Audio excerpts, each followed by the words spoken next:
કેનલાલ ગુજરાતી ન્યૂઝમાં આપનું સ્વાગત છે। અમદાવાદના ખારીકટ કેનાલ પર રોડ બાંધકામને કારણે સોનીની ચાલથી ઓઢવ તરફ જતા માર્ગ પર ભારે ટ્રાફિક જામ સર્જાયો।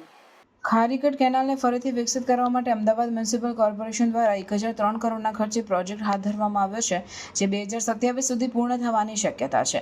આ પ્રોજેક્ટ અંતર્ગત કેનાલ પર રોડ બાંધકામ અને સ્ટોર્મ વોટર ડ્રેનેજ લાઇનની સ્થાપના કરવામાં આવી રહી છે। રોજ સાંજના સમયે ખાસ કરીને સોનીની ચાલથી ઓઢવ તરફ જતા માર્ગ પર ટ્રાફિક જામની સમસ્યા વધુ ગંભીર બની જાય છે।